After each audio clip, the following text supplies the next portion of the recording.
A very good morning. आज की class में हम India and central Asia discuss करेंगे। India central Asia is very very important. बाकी अफ़गानिस्तान के हमने एक्सपर्ट ओपिनियंस लिख लिए थे एंड अफ़गानिस्तान की जो बेसिक डिस्कशन होगी वो नेक्स्ट मंथ जो हमारा आईआर का कोर्स होगा उसमें रहेगी। आज फ़िलहाल हम सेंट्रल एशिया पे कवर करेंगे बिकॉज एक्सपर्ट ओपिनियंस हमारे अफ़गानिस्तान के we have already done that. So let me upload the PDF, उसके बाद आज का सेशन शुरू करते हैं। Wait a minute. It is India and central Asia.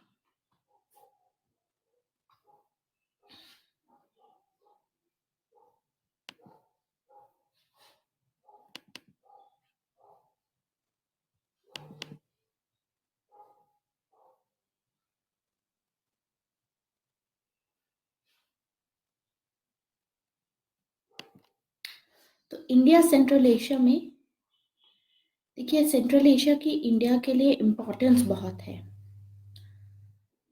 Central Asia and India both are complementary economies. Complementary economies का मतलब कि एक दूसरे को फायदा करते हैं, ठीक है, अगर कोऑपरेट करेंगे। इंडिया को सेंट्रल एशिया से फ़ायदा है, सेंट्रल एशिया को इंडिया से फ़ायदा है। तो हम देखेंगे कि कैसे कॉम्प्लीमेंट्रीज हैं, कैसे इंपॉर्टेंट रिलेशनशिप हैं कि आज के टाइम पे सेंट्रल एशिया को लेकर के क्या स्टांस है। दूसरा, हमारी गवर्नमेंट ने 2012 में एक पॉलिसी लॉन्च की थी, connect central Asia policy. Connect central Asia policy cover previous classes as 3 4 classes are happening every day. uh, Raghav, it will be hard to do so. What? Because I'm trying to complete the syllabus before this na. Only this Sunday. Today is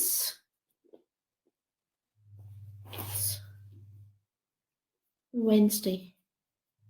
Okay. So this Sunday is which date?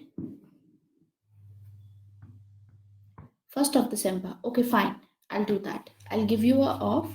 In fact, I'll give you off till 4th of December, if it is possible. Okay, so that you can revise those things. So I'll give you that. I'll try that it should be 4th of December. So by the way, let me tell you our international relation, हमारा जो international relation की classes होंगी ना, हिंदी की जो basics की मैंने बात की थी, वो हमारी एक बैच कोर्स में चलेंगी बिकॉज वहाँ पर जनरल स्टडीज से रिलेटेड सब कुछ रहेगा। सो इन दैट कोर्स हम स्टार्ट करेंगे। लेट मी सी कि कब से हैं वो classes. Actually I don't remember.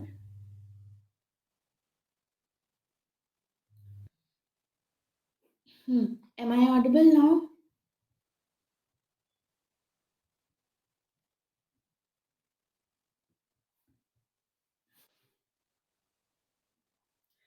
Am I audible?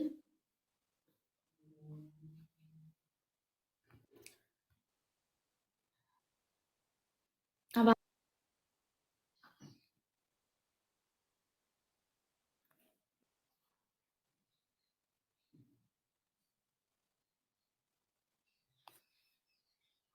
General studies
Yes, am I audible now?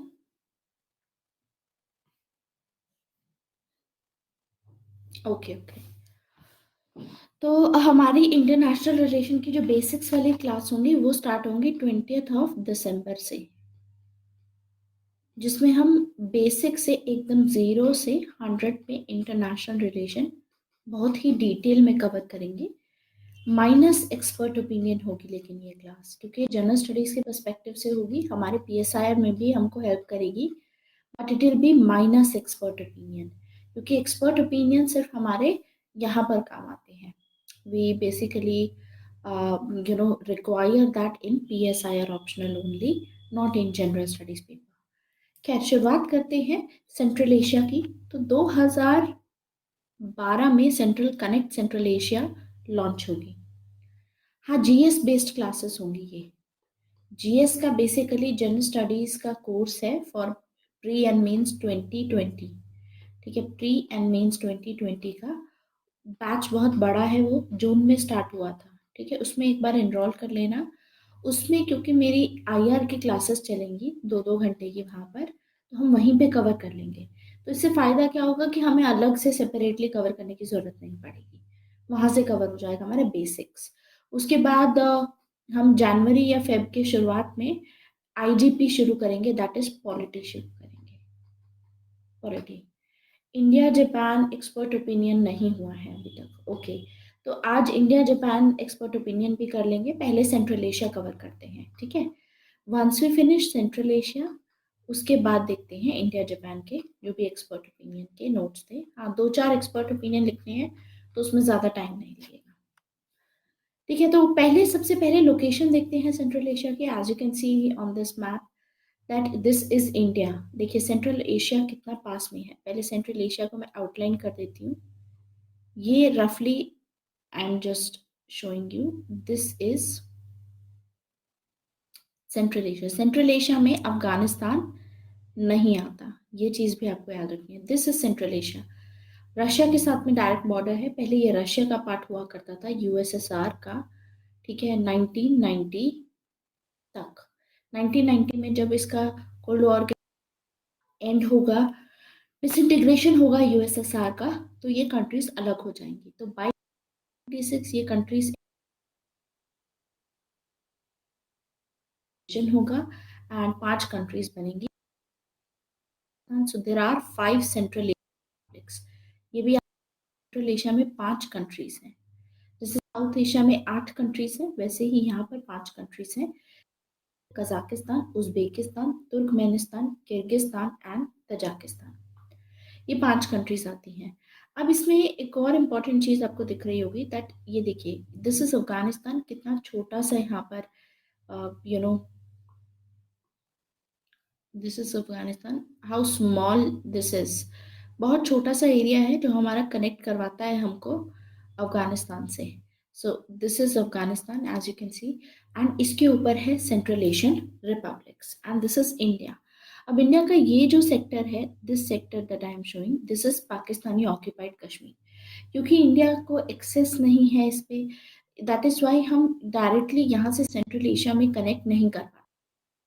दिक्कत ये रहती है। सेंट्रल एशिया है इम्पोर्टेंट, क्योंकि देखिए इंडिया एक एनर्जी डेफिशिएंट कंट्री है, central Asia energy efficient countries हैं। में ये जो कंट्रीज हैं बहुत आगे हैं, इनके पास में रिसोर्स, इंडिया को उसकी ज़रूरत है ग्रो करने के लिए। Eight the same time in countries में भी कुछ ना, ये हाईली डेजर्टिक है, यहाँ पर सिर्फ पैस्चर होता करवाते हैं, मतलब पैस्चर लैंड्स है यहाँ पर।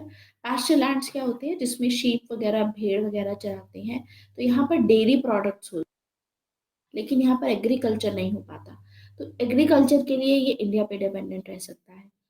दूसरा, क्योंकि central Asian Republic third world country है, यानी लीस्ट डेवलप्ड कंट्री है, तो लीस्ट डेवलप्ड कंट्री के हिस्से या जेनेरिक मेडिसिन बनाता है।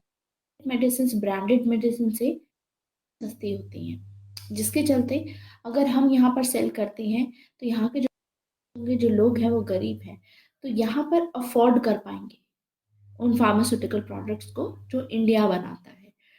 इसीलिए इंडिया के फार्मास्यूटिकल्स पे भी डिपेंडेंट रहते हैं। दूसरा, इंडिया को यहाँ से दूसरे मिनरल रिसोर्स भी मिलते हैं, including uranium, including natural gas. जैसे तुर्कमेनिस्तान से नेचुरल गैस इंपोर्ट करने के लिए एक पाइपलाइन प्रोजेक्ट पे काम चल रहा है। इस पाइपलाइन प्रोजेक्ट में होगा क्या? इस पाइपलाइन प्रोजेक्ट में तुर्कमेनिस्तान से एक पाइप अफगानिस्तान को पास करते, पाकिस्तान को पास करते, इंडिया के जो पंजाब साइड है, this, I am sorry, this is the Punjab side, तो यहाँ पर आएगी, ठीक है, because this is Rajasthan. So Punjab side जो इंडिया है, it will be like this, यहाँ पर ऐसे ये पाइप कनेक्ट करेगी, ठीक है।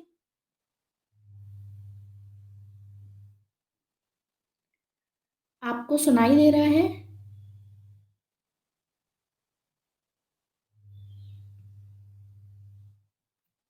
Am I Audible?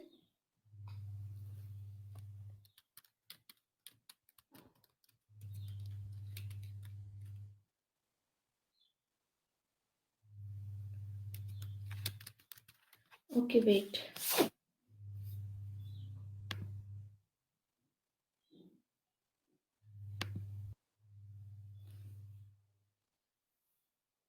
हाँ जी, अभी बताइए, अभी आवाज ठीक आ रही है? ब्रेक तो नहीं हो रही? हाँ। सो हम डिस्कस कर रहे हैं central Asia. And central Asia में मैंने अभी तक बताया कि ये 5 सेंट्रल एशियन कंट्रीज हैं जो यूएसएसआर के डिसइंटीग्रेट होने के बाद इमर्ज हुई 1996 में इंडिपेंडेंट कंट्री की तरह, जिसमें Kazakhstan, Uzbekistan and Turkmenistan, Kyrgyzstan and Tajikistan आता है। And this small area is Afghanistan. As you can see here कि सेंट्रल एशिया से इंडिया कितना पास है, डायरेक्ट कनेक्टिविटी बहुत है।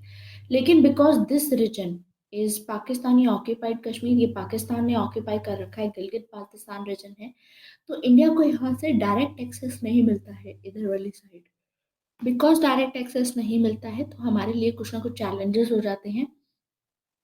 तो हम इनडायरेक्ट एक्सेस से, इस रूट से, यहाँ से ऐसे करके कनेक्ट करने की ट्राई कर रहे हैं सेंट्रल एशिया के साथ में। सेंट्रल एशिया इंडिया के लिए बहुत इंपॉर्टेंट है, कॉम्प्लीमेंट्री इकोनॉमीज हैं दोनों। रीजन बीइंग कि जो इंडिया है ये एक एनर्जी डेफिशिएंट कंट्री है। India is energy deficient country, तो इंडिया को ग्रो करने के लिए ऑयल एंड गैस की ज़रूरत है। एंड सेंट्रल एशिया में ऑयल एंड गैस का रिजर्व है। दूसरा हम देखते हैं कि ये लीस्ट डेवलप्ड कंट्री है, मतलब थर्ड वर्ल्ड कंट्री में आती है। तो थर्ड वर्ल्ड कंट्री में आने का फ़ायदा ये रहेगा हमारा कि अगर हमारे यहाँ पर बिजनेस यूनिट ओपन होते हैं, मान लीजिए जो इंडियन बिजनेसेस यहाँ पर ओपन किए जाते हैं, तो आप इसकी लोकेशन भी देखिए। सबसे पहली बात तो लोकेशन को आप देख करके आपको पता चलेगा कि यूरोप के कितने पास है, ये यूरेशिया का पार्ट है वाली साइड, इन कंट्रीज में, तो इजीली हम यूरोप को एक्सेस कर सकते हैं। यहाँ से भी लैंड से भी एक्सेस कर सकते हैं। एट द सेम टाइम ये सेम चीज यहाँ से भी की जा सकती है।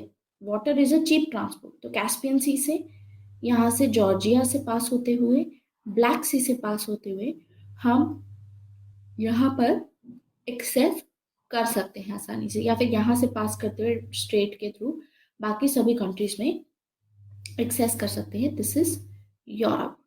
तो यूरोपियन मार्केट्स को अच्छे से टैप किया जा सकता है यहाँ से, सेंट्रल एशिया से। और बेस्ट थिंग इज कि यहाँ से अगर कोई प्रोडक्ट बन के जाता है तो उस पर ड्यूटी नहीं लगती है। ये चीज़ मैंने आपको म्यांमार में भी बताई थी कि जब कोई लीस्ट डेवलप्ड कंट्री होती है, कोई थर्ड वर्ल्ड कंट्री होती है, तो उसके लिए एक स्पेशल प्रोविजन है कि उसके ऊपर कोई ड्यूटी नहीं लगेगी अगर वहाँ से कोई भी प्रोडक्ट बन करके जा रहा है। मैन्युफैक्चरिंग उनकी कंट्री में होनी चाहिए। इससे होगा क्या? इससे यहाँ के लोग जो गरीब हैं, इनको एम्प्लॉयमेंट अपॉर्चुनिटी मिलेगी।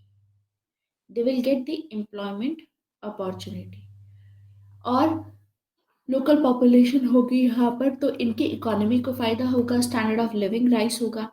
Eight the same time India को भी फायदा होगा, बिकॉज इंडिया के जो बिजनेस हाउसेज हैं वो यहाँ से बहुत ही ज़्यादा प्रॉफिट कमा पाएंगे, यहाँ से डायरेक्टली भेजेंगे यूरोपियन मार्केट्स में, तो उनके ऊपर कोई ड्यूटी नहीं पड़ेगी। बिकॉज सेम प्रोडक्ट अगर इंडिया में मैन्युफैक्चर करके तब भेजे जाएं इंडिया से, तो पहले तो कॉस्ट ऑफ ट्रांसपोर्टेशन बहुत ज़्यादा लगेगी। दूसरी चीज़, ट्रांसपोर्टेशन के अलावा अगर हम एक्सेस करते हैं इनके मार्केट्स को तो ड्यूटी लगेगी। मान लीजिए हमारे यहाँ पे कोई शर्ट हम बना रहे हैं, ये शर्ट अगर 200 रुपये की हमने कॉस्ट बनाई और उसको हम सेल कर रहे हैं 1000 रुपीज़ में, तो हमारा प्रॉफिट हुआ 800 रुपीज़।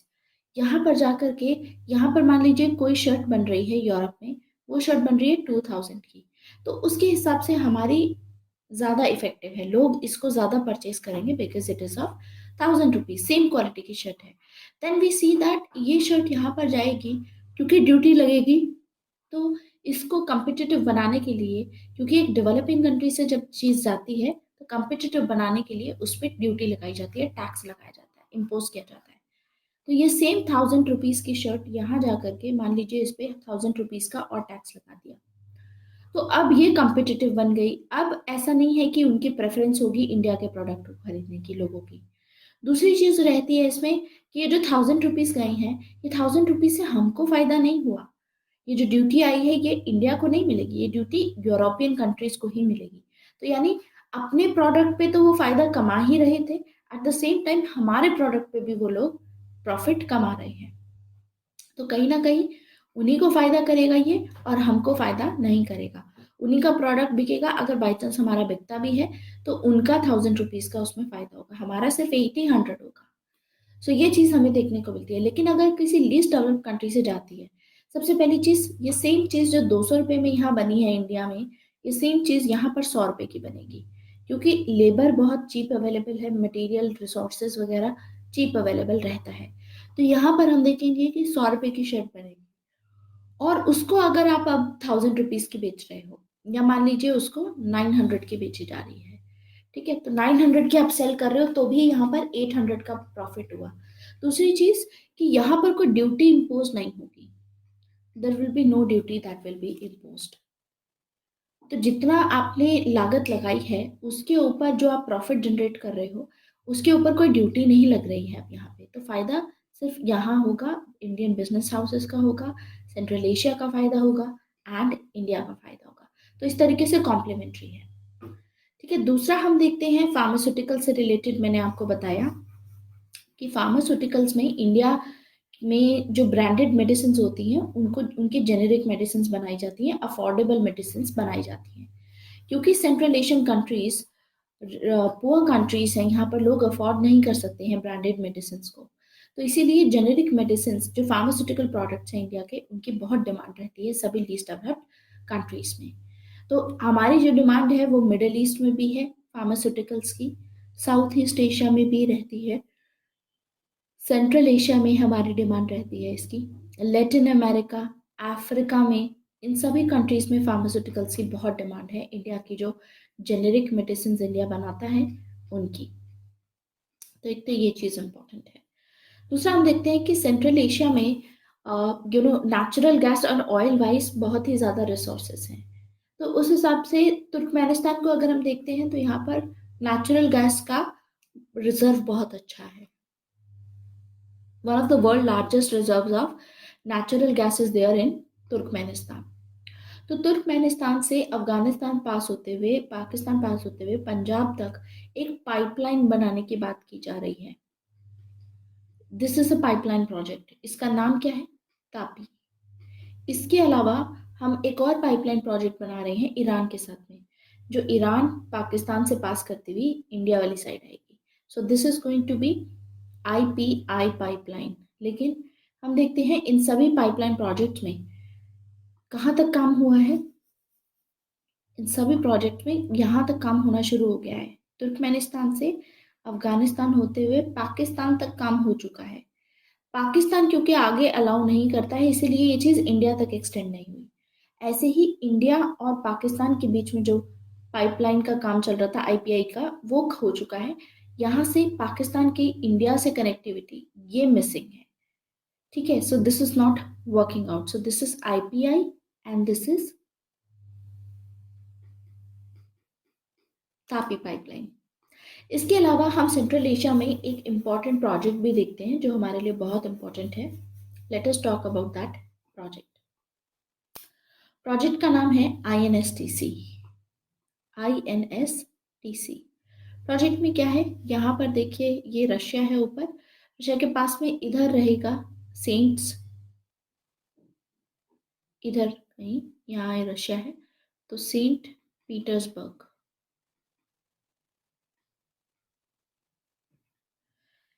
यहाँ पे अगर हमें मॉस्को में, रशिया में, देखिए ये कैपिटल है, अगर हमें कभी रशिया में अपने प्रोडक्ट्स भेजने हैं तो हम कैसे भेजते हैं? यूजुअली मुंबई से भेजते हैं।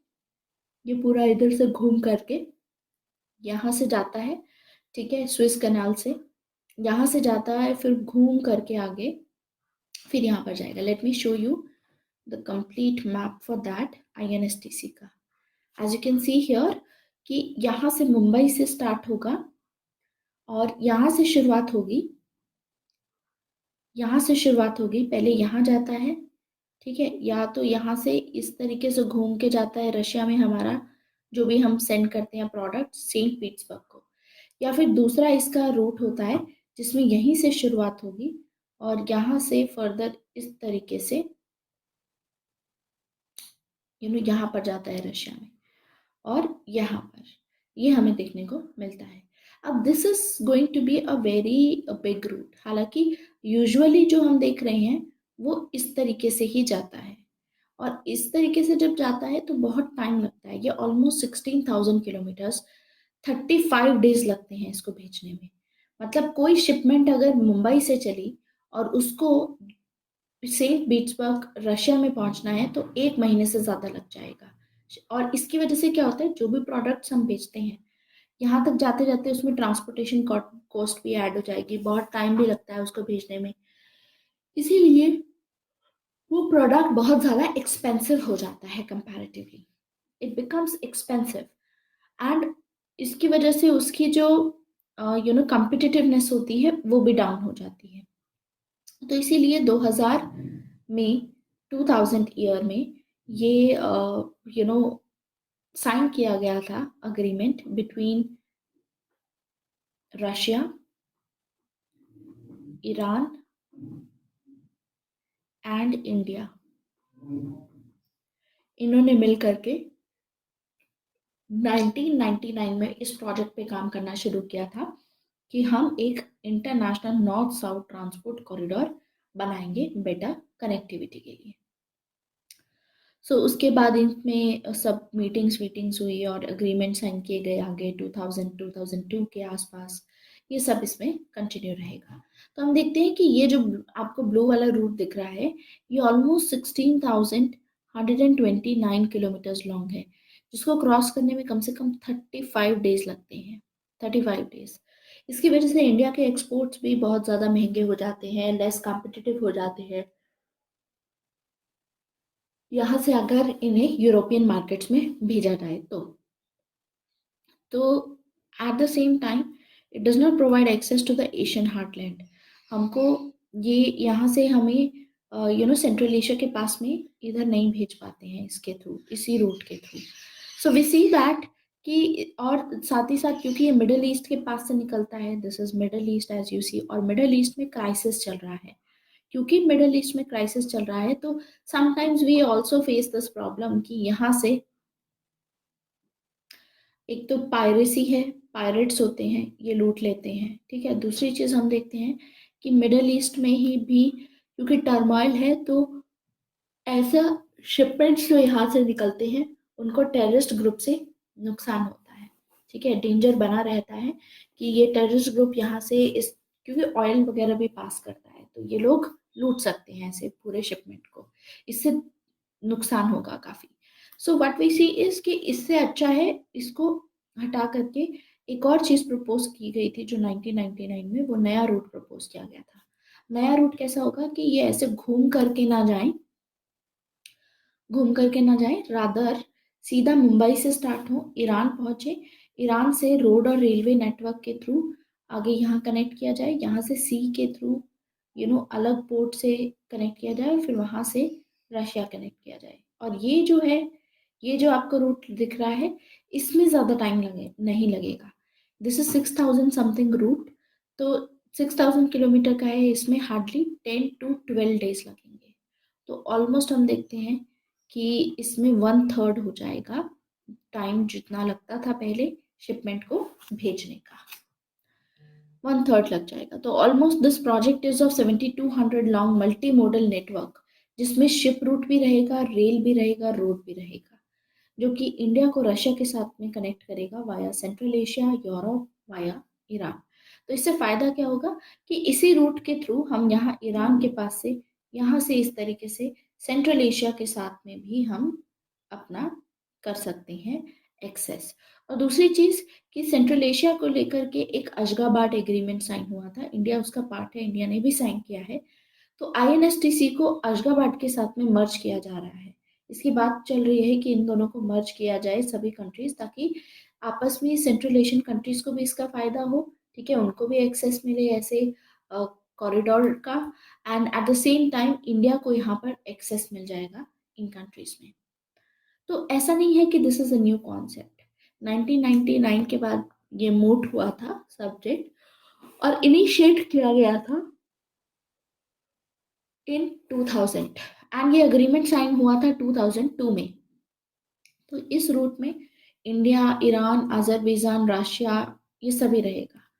तो let me show you the route basically in detail. इसमें क्या रहेगा ये आपको बाय द वे पढ़ना है, जो आपको रीडिंग मटेरियल मैंने यहाँ पर दिया है सेंट्रल एशिया के लिए। I have to go through that, at least read it once. So route देख लेते हैं। This one is Mumbai. ये येलो कलर का जो दिख रहा है, this is the North south transport Corridor. तो मुंबई से सबसे पहले जो ईरान का बंदर अब्बास पोर्ट है, इसके साथ में कनेक्ट किया जाएगा। बंदर अब्बास पोर्ट से यहाँ पर इन ईरान का है बंदर अंजाली पोर्ट, इसको रोड या रेलवे के थ्रू कनेक्ट किया जाएगा। और यहाँ से कैस्पियन सी है तो वाटर ट्रांसपोर्ट होगा। और ये है अस्त्राखान पोर्ट, रशिया का पोर्ट है अस्त्राखान। तो अस्त्राखान से आगे सेंट पीटर्सबर्ग पे थ्रू रोड कनेक्टिविटी, इस तरीके से इसको पूरा कनेक्ट किया जाएगा। सो रूट कुछ ऐसा होगा इस तरीके से। तो ये है हमारा नॉर्थ साउथ ट्रांसपोर्ट कॉरिडोर। अब बात ये चल रही थी कि इसमें क्योंकि इंडिया ने अभी 2011 में जो बनाया गया था अशगाबाट एग्रीमेंट, इसको रिसेंटली ज्वाइन किया था।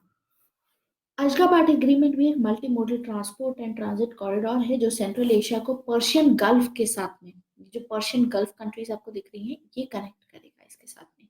तो अशगाबाट एग्रीमेंट को कनेक्टिविटी इंक्रीज करने के लिए लाया गया। एंड ये जो अशगाबाट एग्रीमेंट है, this is in force since 2016।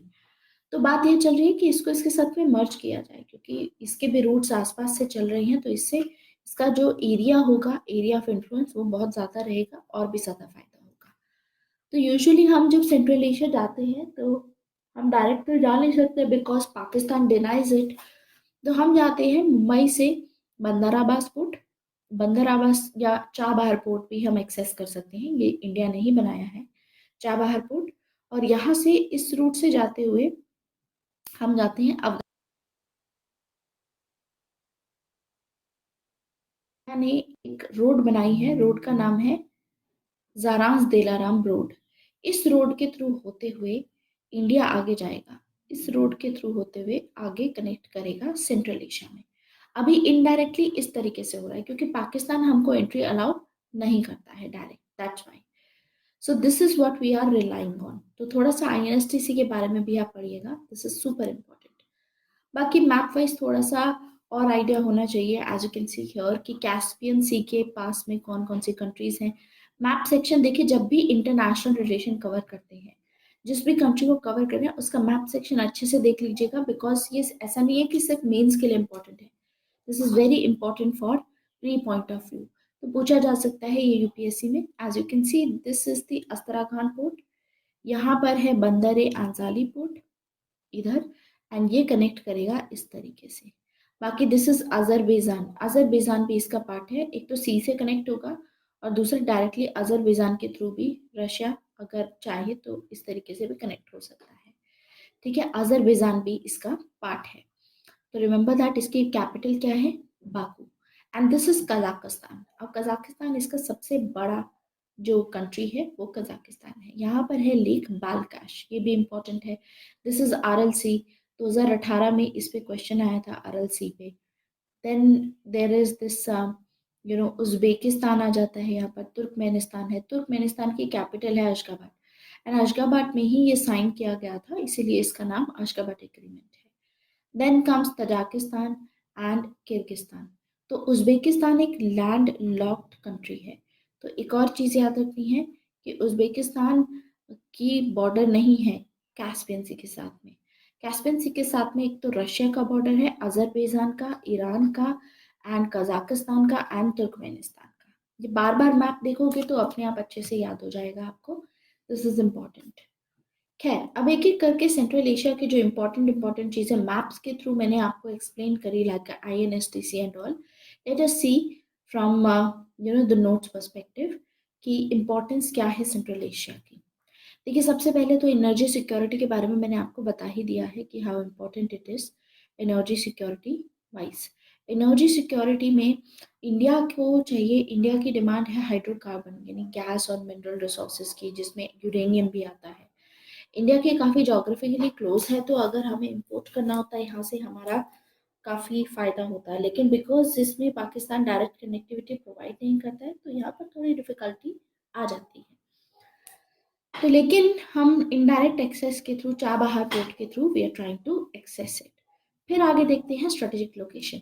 Strategic location है सेंट्रल एशिया की, बिकॉज सेंट्रल एशिया एक तरीके से ब्रिज की तरह काम करता है। As you can see in this map कि ये है central Asia. Central Asia connect कर रहा है यहाँ पर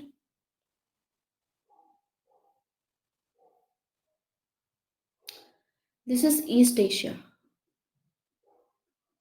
दिस इज नॉर्थ एशिया ऊपर रशिया में, ठीक है। This is Eurasia, Eurasia, this is what we see. This is West Asia and this is South Asia. तो लोकेशन ऐसी है कि ईस्ट एशिया को कनेक्ट करना है यूरेशिया से, या नॉर्थ एशिया को साउथ एशिया से, या वेस्ट एशिया को, इस तरीके से ऐसे कनेक्टिविटी के लिए this is at the centre. ये एक ब्रिज की तरह काम करता है, इसकी लोकेशन बहुत अहम है। इसीलिए not just for India but also for China this is very important. China के one belt and one road initiative का पार्ट है। और जो हमने INSTC की बात की, international north south transport corridor की, तो ये जो कॉरिडोर है ये चाइना के one belt and one road initiative को टक्कर दे सकता है, ठीक है। This is what we see. And INSTC जो है, एक चीज ये भी याद रखनी है इसमें कि सेंट्रल एशियन के अशगाबाद एग्रीमेंट भी इसमें मर्ज करने की बात चल रही है। INSTC और जो इंडिया जापान का एशिया अफ्रीका ग्रोथ कॉरिडोर अभी रिसेंटली जिसका विजन डॉक्यूमेंट 2017 में जापान एंड इंडिया ने दिया था, उसको अगर ध्यान में रखें, उनको अगर मर्ज कर दिया गया तो definitely it will give you know challenge to China's One Belt and One Road initiative. दूसरा इसमें फायदा ये भी रहेगा कि देखिए, ऊपर जो है वो रशिया में पहले क्या होता था कि रशिया की नॉर्थ में आर्कटिक ओशन फ्रोजन रहता था। फ्रोजन रहने की वजह से रशिया के पास में ऑप्शन ज़्यादा नहीं होते थे ट्रेड, मतलब शिप वगैरह शिपिंग करने के, तो वाटर ट्रांसपोर्ट का इतना यूटिलाइज नहीं कर पाता था। अब आज के टाइम पे, क्योंकि you know Russia climate change के चलते ऊपर आर्कटिक ओशन मेल्ट हो रहा है, तो बहुत सारे नए वो खुल रहे हैं, वेज खुल रहे हैं, जिसके थ्रू अब रशिया को बहुत, एटलीस्ट इकोनॉमी को बहुत फायदा होने वाला है यहाँ से। तो significant part of the ocean, Arctic ocean, ये इसके 200 नॉटिकल माइल्स के अंडर में आएगा। और यहाँ पर पहले ही रशिया की जो देखिए इकोनॉमी है वो ऑयल एंड गैस पे डिपेंडेंट है, और साथ ही साथ डिपेंडेंट है डिफेंस पे। तो क्योंकि क्रिमियन क्राइसिस के चलते 2014 से हम देखते हैं रशिया पे सैंक्शंस हैं, तो रशिया ने भी यूरोपियन कंट्रीज पे बैन लगाया हुआ है। यहाँ पर भी इनके ऊपर बैन लगाया हुआ है कि इनके प्रोडक्ट्स कोई रशिया को एंटर नहीं कर सकते ऑब्वियसली। तो 2014 के बैन के बाद में रशिया की इकोनॉमी काफ़ी डाउन प्ले हो गई है। तो अगर उसको रिवाइव करना है तो कहीं ना कहीं एक तो आर्कटिक ओशन काफ़ी इंपॉर्टेंट रहेगा। तो हम देखते हैं अथॉरिटेरियनिज्म बहुत बढ़ रहा है खैर रशिया में, तो फ्यूचर में हमको देखने को मिलेगा कि यहाँ पर चाइना की प्रेजेंस भी है। इनफैक्ट पहले चाइना का जो one belt one road initiative हुआ करता था, इसमें दो इम्पोर्टेंट प्रोजेक्ट्स थे। पहला था मैरीटाइम वाला, यानी पानी से रिलेटेड जो शिपिंग होगी, शिपिंग रूट्स बनेंगे, आपस में कनेक्ट किए जाएंगे। और दूसरा था road and belt connectivity,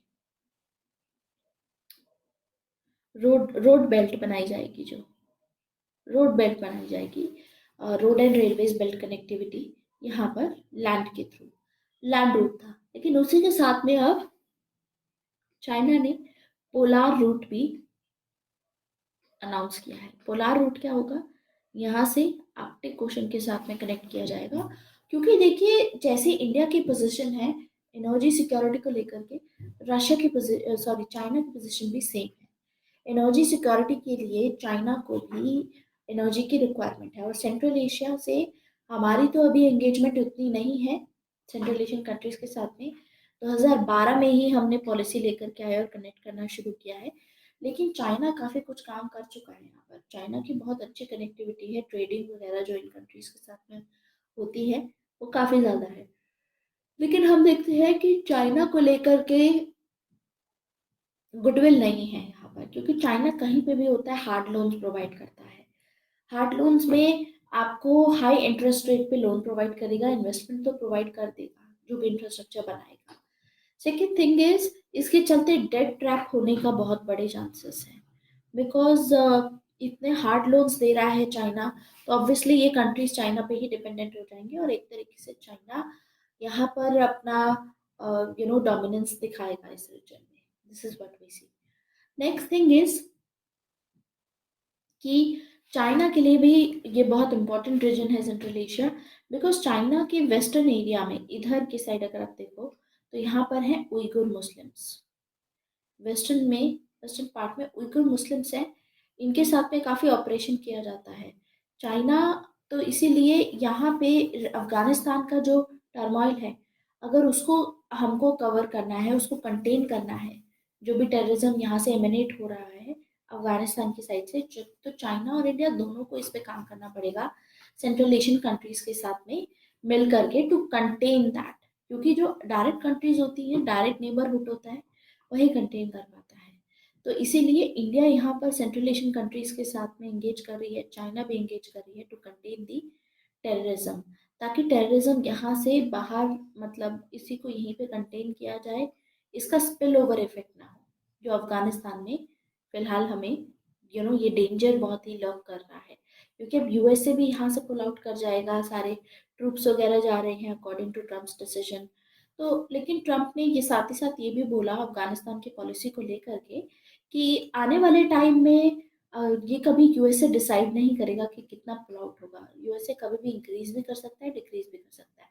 USA will never talk about this कि कितने ट्रूप्स वहां पर भेजे जाएंगे, क्योंकि ऐसा होता है ना, जब यूएसए अनाउंस करता है कि हम 10,000 ट्रूप्स भेज रहे हैं कहाँ पर, अफगानिस्तान में सिक्योरिटी के लिए, तो यहाँ पर जो तालिबानी फोर्सेस होती हैं उनको पता होता है कि 10,000 आने वाले हैं, उसी हिसाब से वो तैयारी शुरू कर देते हैं।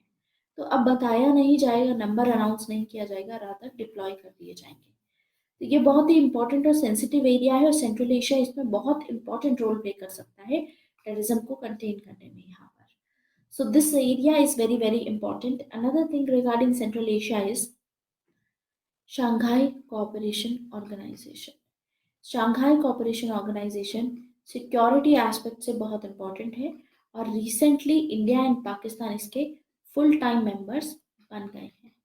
अभी जो लास्ट ईयर 2018 में सबसे पहली मीटिंग हुई थी, उसमें शंघाई कॉपरेशन ऑर्गेनाइजेशन की मीटिंग के बैक टू बैक इनकी one belt and one road की इनिशिएटिव की भी मीटिंग हुई थी, जिसमें इंडिया ने पार्टिसिपेट नहीं किया था। साथ ही साथ इंडिया के प्राइम मिनिस्टर की, मोदी की ये भी स्टेटमेंट आई थी कि we will not allow someone to play with our sovereignty, because यहाँ पर पाकिस्तानी ऑक्यूपाइड कश्मीर की बात हो रही है। यहाँ से इंडिया से नो ऑब्जेक्शन सर्टिफिकेट नहीं लिया गया है इन दिस केस, जो China Pakistan economic corridor Pakistani occupied Kashmir से पास हो रहा है। सो वो चीज़ हम देखते हैं। So what we see is, एक तो स्ट्रेटेजिक लोकेशन है, एनर्जी सिक्योरिटी वाइज इंपॉर्टेंट है। दूसरा मैंने आपको बताया कॉम्प्लीमेंट्री इकोनॉमीज है, क्योंकि इंडिया चाहता है एनर्जी रिजर्व्स सेंट्रल एशिया की, और इनको क्या चाहिए सेंट्रल एशिया को एग्रीकल्चर नहीं है तो एग्रीकल्चर प्रोडक्ट चाहिए, एंड इंडिया की जो अफोर्डेबल जेनेरिक मेडिसिन है, फार्मास्यूटिकल प्रोडक्ट्स हैं, this is what they want.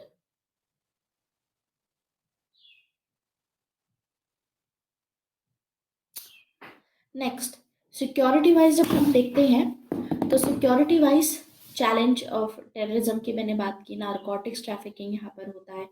Y? Because again यहाँ पर आप देखेंगे तो Iran, this is the golden triangle, actually golden crescent बोलते हैं इसको।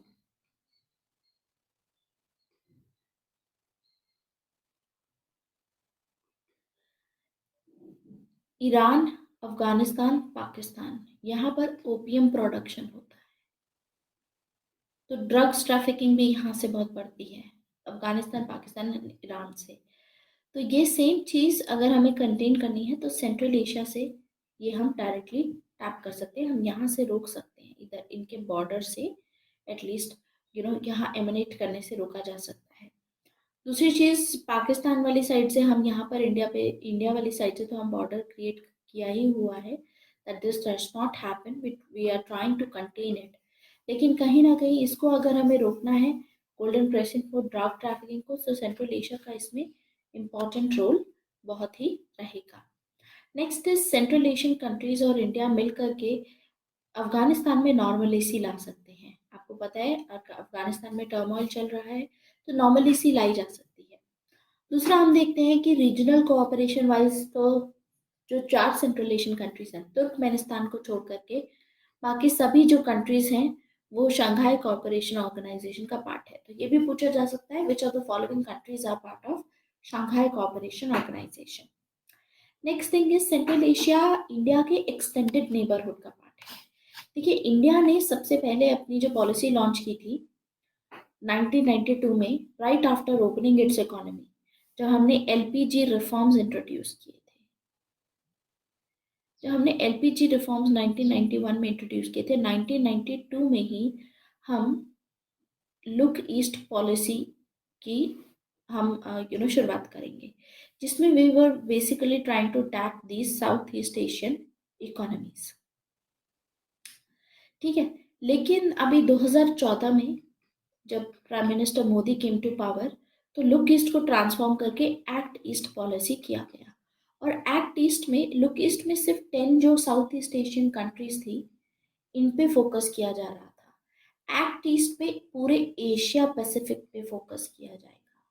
तो एशिया पैसिफिक के हिसाब से अगर आप देखोगे तो सेंट्रल एशिया इसी पॉलिसी के अंडर में एक्सटेंडेड नेबरहुड का पार्ट है। क्योंकि देखिए, पहले क्या होता था कि वर्ल्ड में यूरोप से अमेरिका वाली साइड ज़्यादातर ट्रेडिंग यहाँ होती थी, तो जो सेंटर ऑफ ग्रेविटी थी वो अटलांटिक हुआ करती थी। अब यहाँ पर स्लो डाउन हो गया है, यहाँ पर इतनी डिमांड आ नहीं रही है, क्योंकि ऑलरेडी डेवलप्ड कंट्रीज हो चुकी हैं। जहाँ पर डेवलपिंग कंट्रीज होती हैं, डेवलपिंग हो रहा होता है, वहाँ पर डिमांड जनरेट होती है। तो ज़्यादातर यहाँ पर डिमांड जनरेट हो रही है। अब आने वाले टाइम में एशिया पैसिफिक में सेंटर ऑफ ग्रेविटी होने वाली है, ये शिफ्ट हो रही है सेंटर ऑफ ग्रेविटी इधर की तरफ। इसीलिए भी यूएसए पिवट टू एशिया जैसी पॉलिसीज परस्यू कर रहा है, not only to contain China but also to tap these resources. तो इंडिया को भी अपने पॉलिसीज को in line with this gravity shift रखना था। तो हम देखते हैं कि एक्ट ईस्ट पॉलिसी इसी के लाइन पे है कि पूरे एक्सटेंडेड नेबरहुड का पार्ट होगा। एक्ट ईस्ट में वेस्ट एशिया भी आ जाएगा, क्योंकि एशिया और पैसिफिक रीजन की बात की जा रही है। तो पैसिफिक में ऑस्ट्रेलिया, न्यूजीलैंड, ये सभी कंट्रीज आएंगे। आगे होने क्या वाला है, एशिया का, एशिया पैसिफिक यानी यहाँ से यूएसए के साथ में इधर से बन जाएगा। ठीक है, जो पहले इधर से हुआ करता था, अब वो एशिया के साथ, यूरोप के बजाय एशिया के साथ होगा। ठीक है, तो यहाँ से ये सेंटर ऑफ ग्रेविटी निकलेगी। तो अब अगले आने वाली पावर के बारे में इसीलिए बोला जा रहा है कि next super power is going to be from Asia, और उस हिसाब से एक्सटेंडेड नेबरहुड में आता है सेंट्रल एशिया, और हम यहाँ पर टैप कर सकते हैं, क्योंकि आने वाले टाइम में यहाँ पर ग्रोथ होगी, यहाँ पर डेवलप करेंगे जब इकोनॉमीज, तो डिमांड जनरेट होगी, मार्केट्स होंगी, कंज्यूमिंग मार्केट्स, तो वो मार्केट्स इंडिया टैप कर सकता है अपनी इकोनॉमी को भी फर्दर ग्रो कर सकता है। दूसरा हम देखते हैं कि पहले से ही सोवियत यूनियन का पार्ट हुआ करते थे बिफोर 1990, और तब से हमारे इनके साथ में रिलेशन है। जैसे इंडिया के गुड डिप्लोमेटिक एंगेजमेंट इनके साथ में रहे हैं। ताशकंद में हम देखेंगे कि जब सोवियत यूनियन का पार्ट थे सेंट्रल एशियन रीजन, तभी से रहे। लेकिन जब से सोवियत यूनियन का ब्रेकअप हुआ, उसके बाद से डिसइंटीग्रेशन के बाद से हमारे रिलेशन सेंट्रल एशिया के साथ में काफ़ी हद तक लॉस्ट हो गए थे। दूसरा, डायरेक्ट कनेक्टिविटी भी नहीं थी, ये भी रीज़न है। लेकिन धीरे धीरे करके अब ये चीज़ रियलाइज की जाने लगी कि how important this country is. From this बिहाव हम देखते हैं कि ये चीज़ बेसिकली मांगी गई है कि अब यहाँ पर, क्योंकि सेंटर ऑफ ग्रेविटी भी eight the same time energy security wise भी हम देख रहे हैं। सो ये चीज़ इंडिया ने अब इस पे फोकस करना शुरू किया है, अपनी प्रायोरिटी इस पे सेट की है। दिस इज व्हाट वी सी।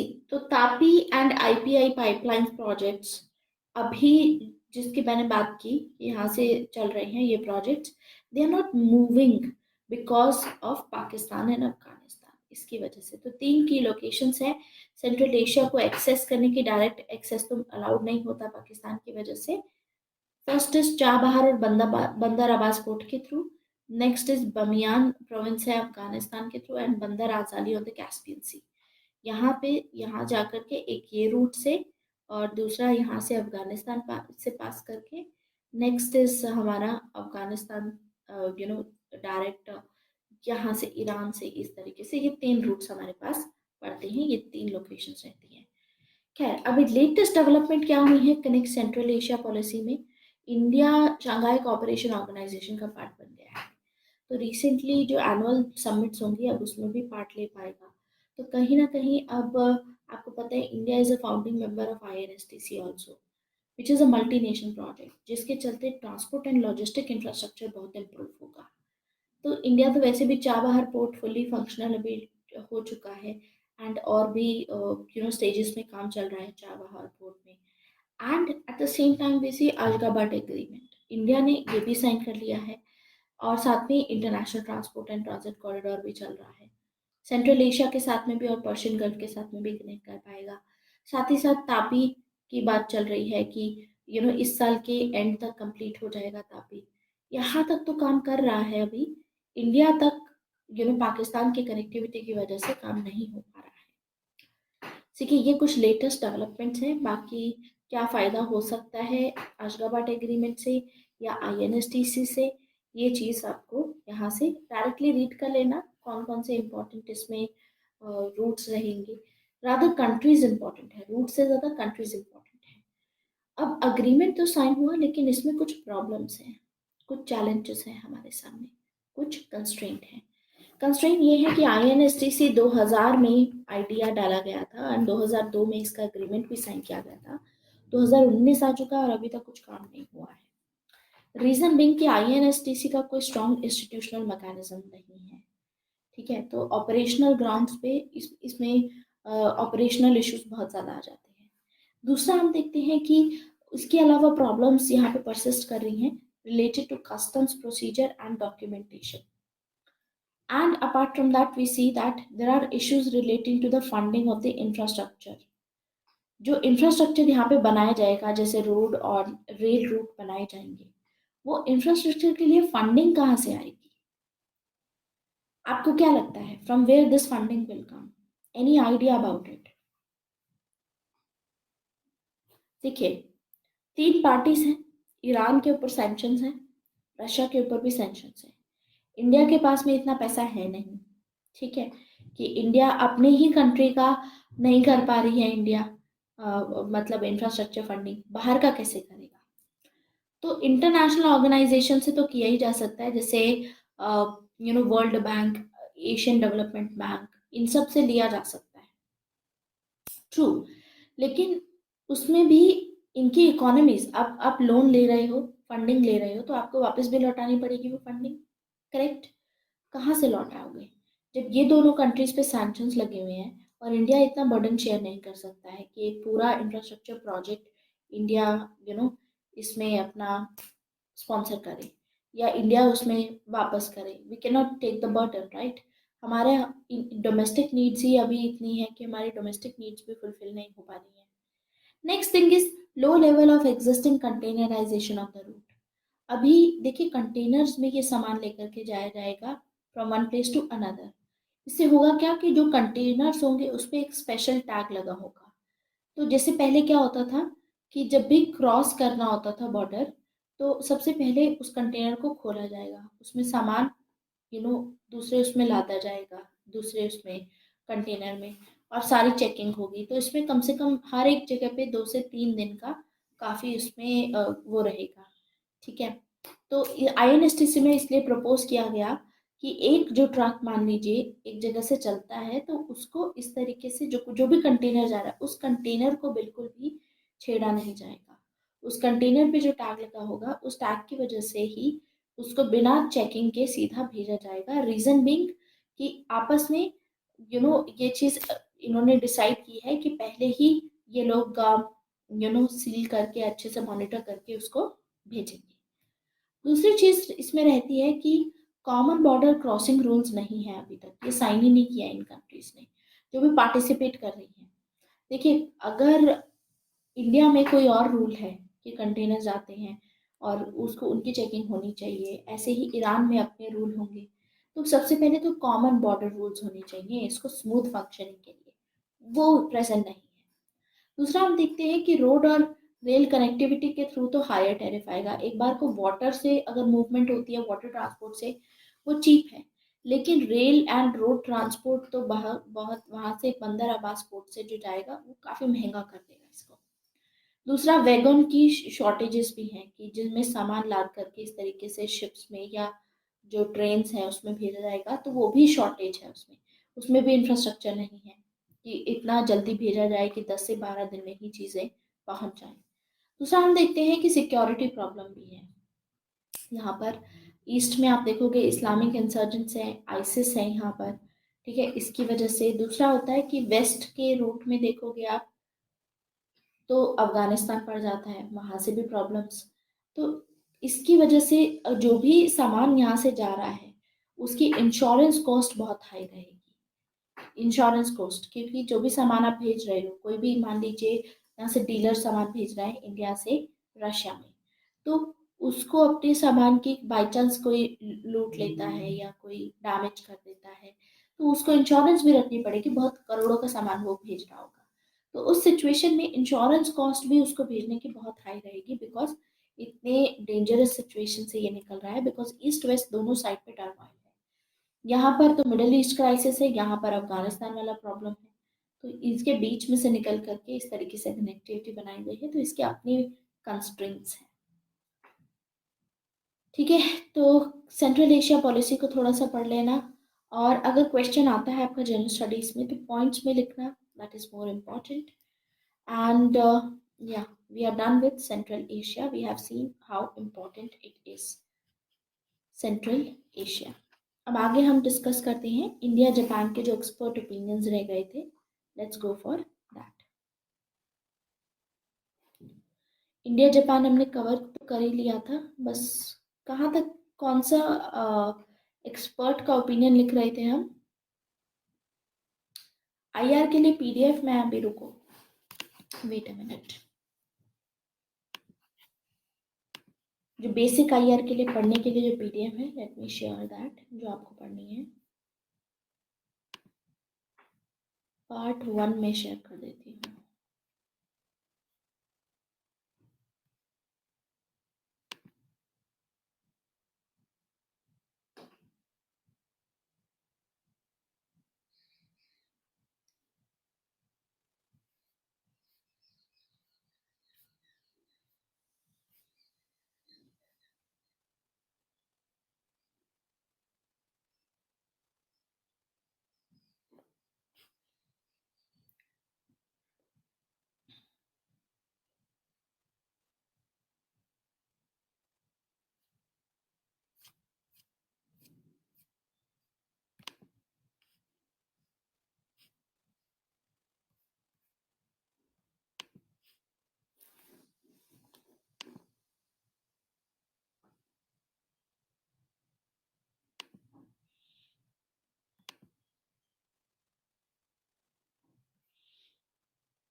हर्षवी पंत, ठीक है।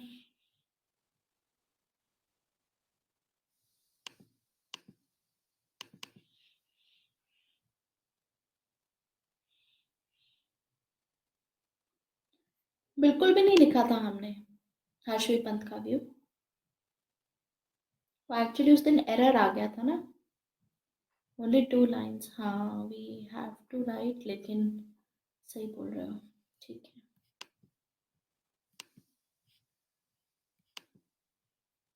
एक मिनट, सेंट्रल एशिया की पीडीएफ मैंने डाल दी है। One by one let me upload the PDFs.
India China relations,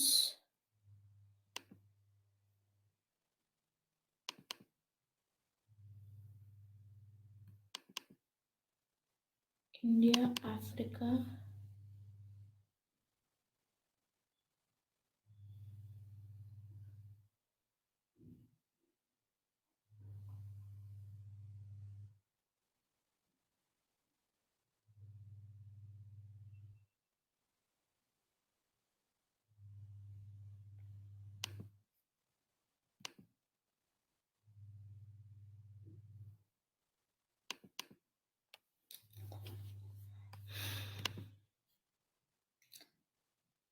give me 5 minutes, उसके बाद करते हैं इतना। In the meantime I am just uploading the PDFs.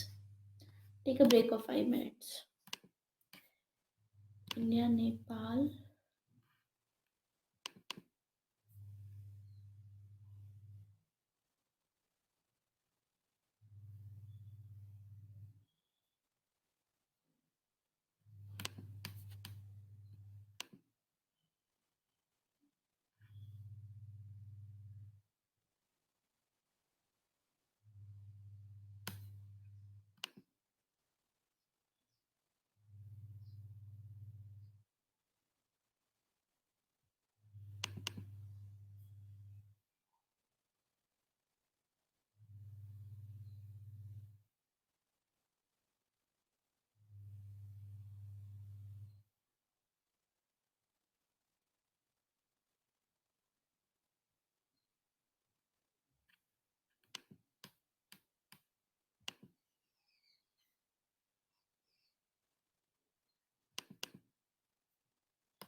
you can download the PDF from discussion forum.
Wait a minute.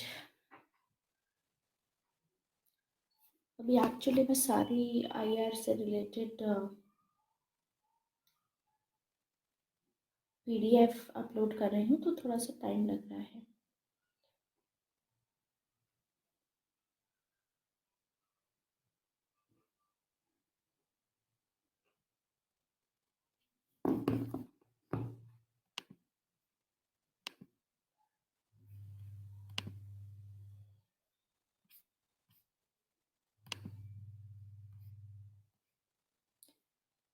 Okay, तो बहुत सारी वैसे अभी मैंने अपलोड कर दी हैं।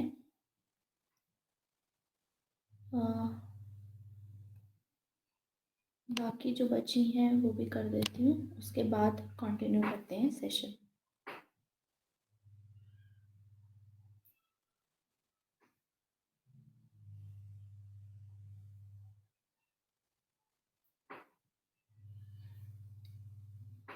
इसमें बस एक्सपर्ट ओपिनियंस थोड़े ऐड होंगे।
Okay, we are almost done.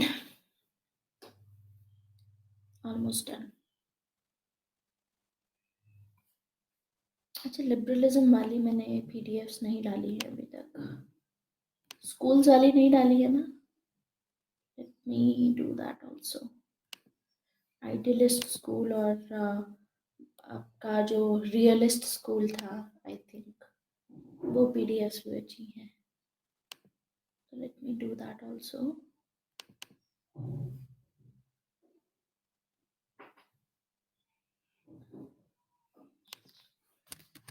Paper 2 section A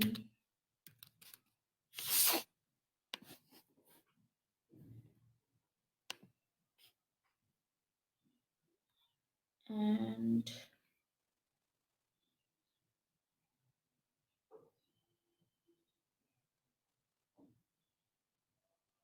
there should be one more PDF.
Wait. Almost done. Bipolar order, cold war related PDF मैं अभी डाल रही हूँ, ठीक है. And realism and idealism. This is federalism, different topic, and almost done.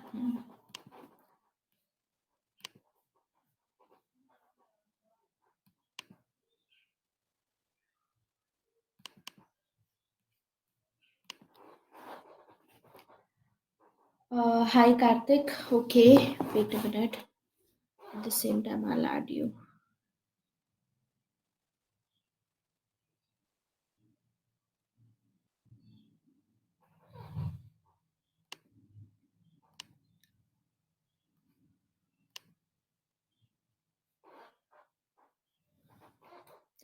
Batch number 7, Karthik, right? Hindi wali classes में, or you're watching batch number 8?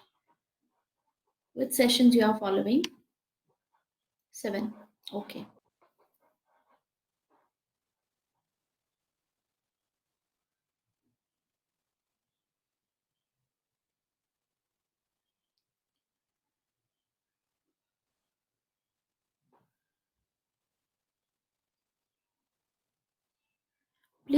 Please check again, Karthik. I think you are added. Okay. Okay. Just 3-4 more PDFs are left. Then we will continue with this.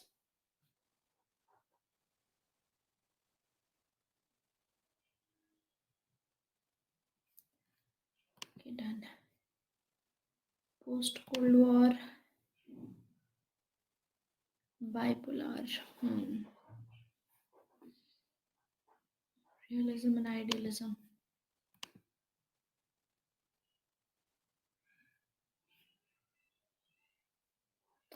अभी जो मैं share कर रही हूँ, like जो सबसे top पे रहेंगी वो आपके पेपर 2 सेक्शन ए की पीडीएफ. इसके अलावा पीडीएफ रहेंगी कि कॉन्सेप्ट्स को लेकर के एडिशनल जो क्लास में लिखवाई हैं, डिक्टेटेड है, पहले प्रायोरिटी उनको देनी है कॉन्सेप्ट. उसके बाद जो पीडीएफ प्रोवाइड कर रही हूँ वहां से पढ़ना है, and that will B it. इससे ज्यादा पढ़ने की जरूरत नहीं है फॉर पेपर 2 सेक्शन ए. ये पीडीएफ थोड़ी बड़ी, टेकिंग देयर टाइम थोड़ा. ऑलमोस्ट सारी पीडीएफ्स हो चुकी हैं की कॉन्सेप्ट्स को छोड़ करके.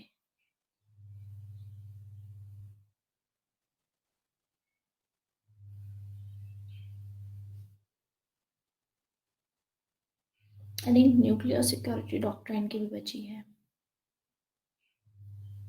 सो आई डू दैट.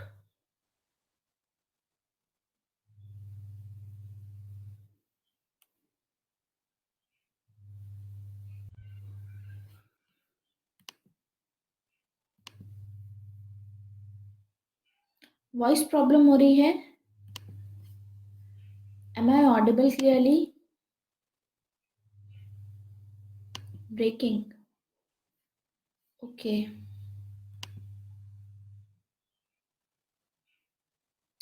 रिफ्रेश करती हूँ. Wait a minute. वो एक्चुअली अपलोड हो रही है ना पीडीएफ.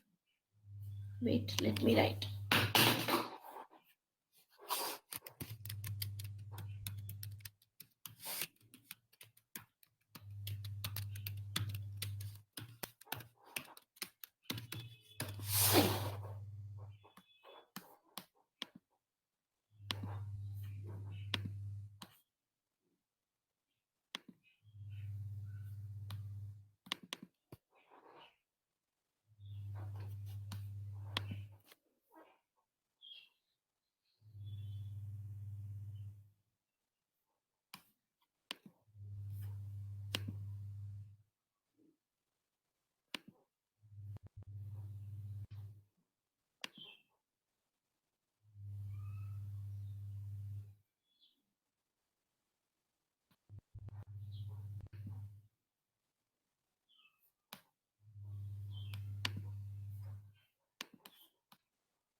चलिए होता रहेगा। इंडिया जापान के जो एक्सपर्ट ओपिनियन वो बचे हैं, राइट। तो हर्ष वी पंत से हम लिख रहे थे,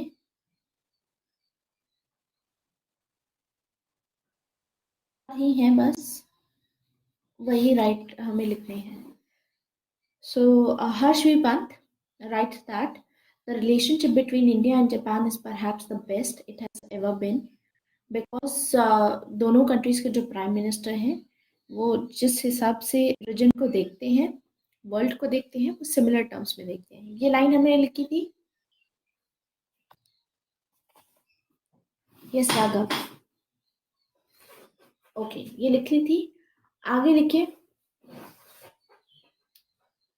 the prime minister of Japan is a long standing admirer of India. जो जापान के प्राइम मिनिस्टर हैं वो इंडिया को काफी एडमायर करते हैं। He is a long standing admirer of India, full stop. He has been a strong advocate of, ये हमेशा से यही चाहते हैं कि इंडिया और जापान के बीच में स्ट्रेटेजिक टाइज हो। तो he has been a strong advocate of strategic ties between India and Japan.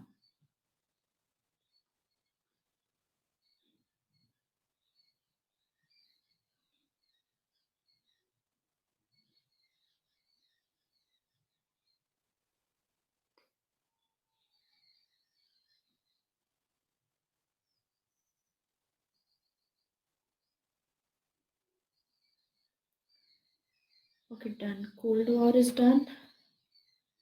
Realism, idealism, post cold war, और क्या बचा है, एक और बचा है, नेशनल पॉलिटिक्स, रियलिज्म।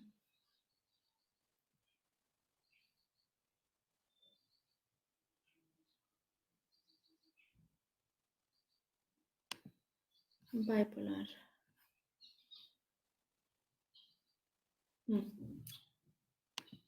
ये लिख लिया। आगे लिखिए, he was one of the first Asian leaders, he was one of the first Asian leaders to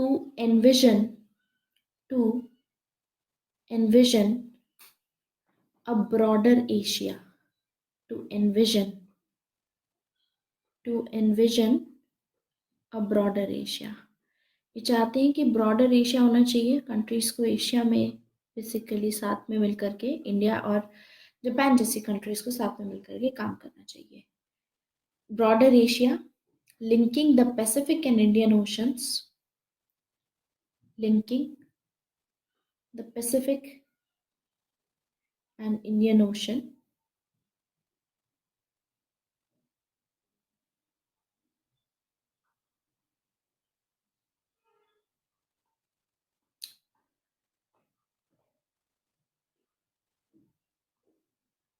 Pacific and Indian Ocean to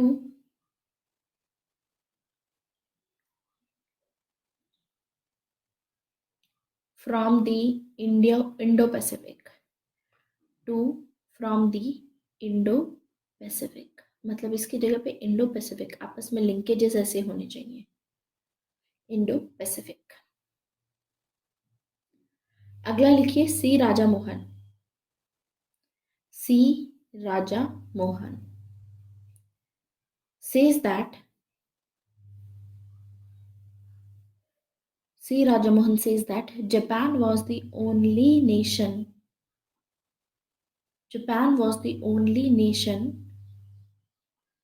to extend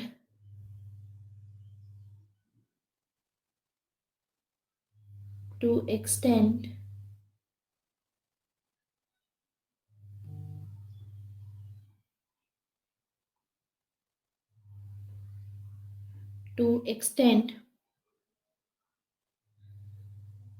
only nation to extend public support to India during the Doklam confrontation.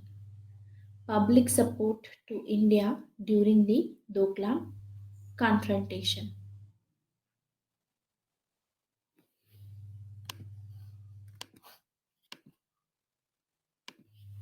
during the Doklam confrontation.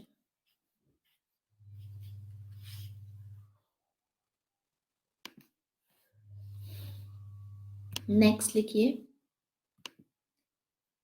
Next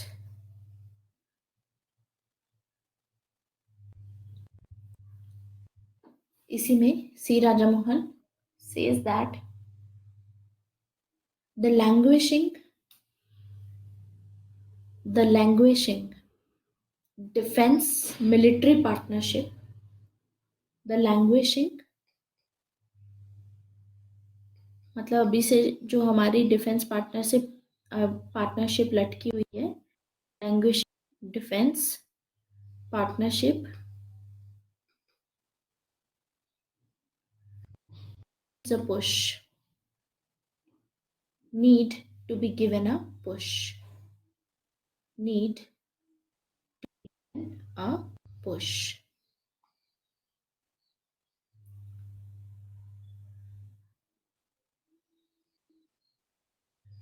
Through 2+2 dialogue, 2+2 dialogue, 2+2 dialogue. बाकी जो बचा है अभी cover कर लेंगे, क्योंकि एक श्याम सरन के बचे हैं, राजीव भाटिया का है, थोड़ा बहुत सी राजामोहन का है, then will be done with it. ठीक है, that will be doing later on. अगले लेसन में वेस्ट एशिया रहेगा. नेक्स्ट क्लास की टाइमिंग 1:30 है आई थिंक, लेकिन मैं इसको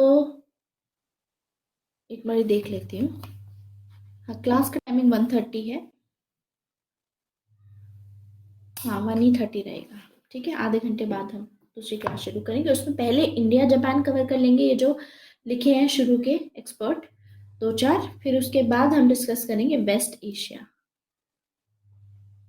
वेस्ट एशिया.